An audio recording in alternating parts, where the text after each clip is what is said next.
예, 안녕하십니까. 그 슈퍼노트 공무원 9급 문법, 그다음에 어휘, 회화작문, 그다음에 독해, 생활영어, 예, 내용 정리하고 이제 문제 해설을 강의를 맡게 된 윤장철 선생인데요. 아마 공무원 9급 시험을 준비하기 위해서 이 강의를 지금 청취하거나 시청하는 학생들 같은 경우에 아마 요즘 또 이제 취업난이 뭐 계속 갈수록 좀 심하죠. 그래서 아마 좀 안정적인 직업으로서 공무원을 이제 뜻을 갖고 이 강의를 이제 청취하시게 되는 학생들이 있을 텐데요.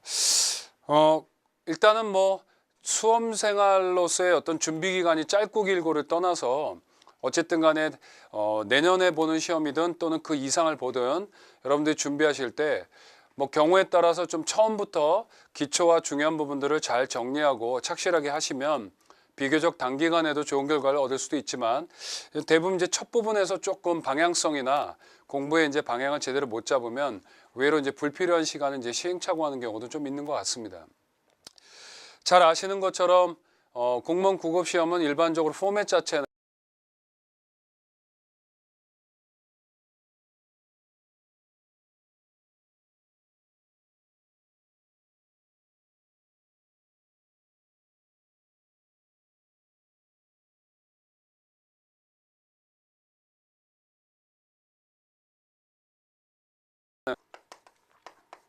장문 뭐 이런 정도가 있겠고요. 그 다음에 네 번째로 이제 문법, 그 다음에 이제 독해 파트 이렇게 이제 되겠죠.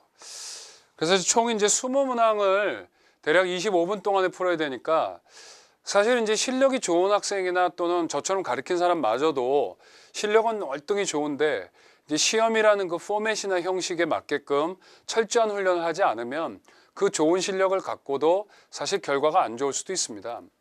뭐 아마 강의를 보시는 학생 대부분이 뭐 수험생에 거치면서 이제 대입 수능도 보고 그러셨을 텐데요.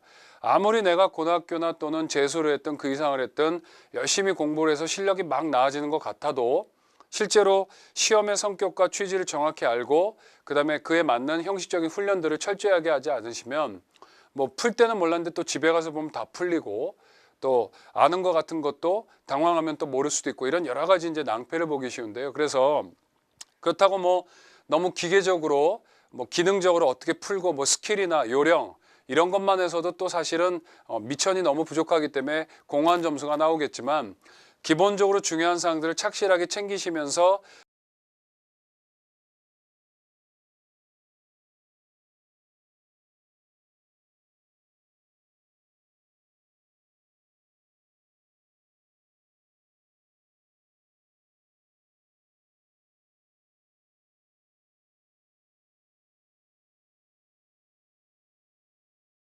대략적으로 가장 많은 비중을 차지하는 건 아마 독해가 절반 정도의 비율을 차지한다는 건 잘 아실 겁니다. 사실 이런 것들은 간단히 보면 문항수는 적지만 사실은 이런 것들은 영어 실력 자체를 요구하는 거겠죠. 그렇죠? 그러니까 충분히 성실하게 공부하지 않은 학생은 뭐 아무리 언어적인 감수성이나 순발력이나 상상력이 좋아도 여러분 알다시피 이거는 저희가 쓰는 모국어가 아닙니다.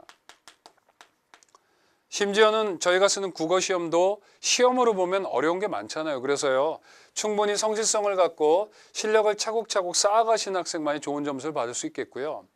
그 다음에 이제 독해 같은 경우는 영어 실력도 물론 필요합니다만 여러분이 갖고 있는 어떤 사고력, 또 언어적인 상상력,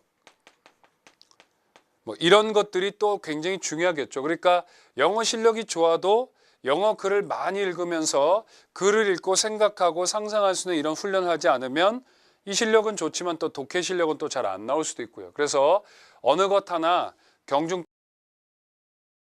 그래서 지금 말씀드린 것처럼 총 20문항을 25분 동안 풀어서 이제 맞춰야 되는데요.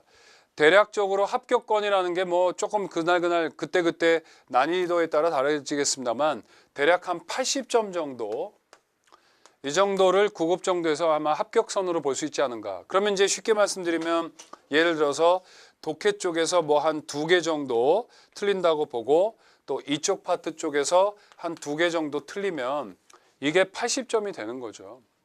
그러니까 사실 독해는 실력이 좋아도 판단 미스가 날 수 있기 때문에 훈련은 참 많이 하셔야 되고, 이거는 여러분이 들이신 공과 노력에 따라서 물론 실수할 수도 있지만 착실하게 공부하시면 뭐 요 정도로 막으면 어느 정도 합격 가능성에 영어 점수로만 봤을 땐 되지 않을까라고 이렇게 생각이 됩니다.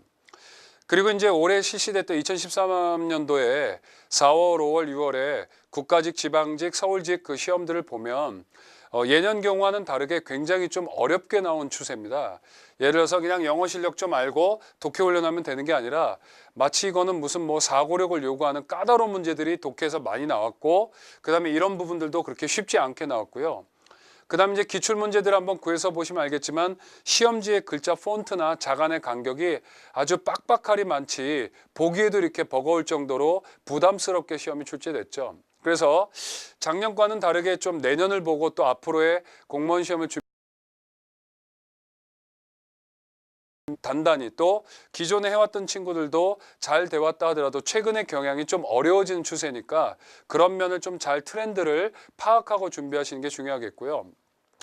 뭐 여담입니다만 보통 이제 4, 5, 6월 달 봤을 때 뭐 국가직, 지방직, 서울직 했을 때 일반적으로 이제 국가직 같은 경우에서 붙었다가 또 뭐 지방직도 붙고 이러면 일반적으로 이제 지방직이나 서울시 쪽으로 많이 가죠. 잘 아시는 것처럼 국가직 같은 경우에는 이제 좀 제가 알기로는 좀 이건 좀 현실적인 말씀입니다만 아마 좀 월급이 좀 짠 거로 알고 있고요. 그리고 또 그래서 국가직을 붙고 지방직을 같이 붙으면 거의 다 이제 지방직으로 많이 가죠. 그래서 국가직 같은 경우는 뭐 특별하게 시험에 통과하면 나머지 뭐 여러 가지 뭐 면접이나 이런 데서는 크게 무리가 없다고 할 정도인데, 어쨌든 그런 걸 떠나서 여러분들이 뭐 국가직이든 아니면 지방직이든 서울시든 또는 그 기타든 간에 최근의 시험 자체가 조금 어려워지고 영어 실력 자체도 중요하지만 이런 쪽이 많이 요구되는 쪽으로 넘어가고 있기 때문에 영어 실력만 믿고 있다가 막상 시험을 보면 최근 문제는 어렵게 느껴질 수 있고요. 또 여러분들이 영어도 하나의 언어니까 이런 훈련도 철저히 해야 된다는 걸 최근 시험에서 꼭 기억을 좀 하셔야 될 것 같습니다. 자, 어휘, 이디엄, 또 회화작문, 문법, 독해 각각 파트에서 어떤 정도로 준비를 해야 되고 어느 정도가 가능권이며 또 최근의 경향도 말씀드렸는데요. 자세한 강의는 이제 본 강의로 들어가서 이제 구체적으로 언급을 드리겠고, 하여튼간 뭐 열심히 좀 강의를 하려고 준비를 많이 했습니다. 그래서 강의 시작 전에 독한 마음 먹고 끝까지 최선을 다할 의도를 갖고 있는 학생들과 함께 열심히 강의해서 아마 좋은 결과를 이뤄내기 위한 준비를 많이 했으니까요. 많은 좀 관심을 갖고 보시면 되겠고, 자세한 이제 구체적인 내용들은 각각의 강의에서 찾아뵙도록 하겠습니다. 어쨌든 독한 마음 먹고 철저하게 잘 준비하셔서 꼭 좋은 결과가 있으시기를 바라면서 간단히 소개 동영상은 마치도록 하겠습니다. 수고하셨습니다.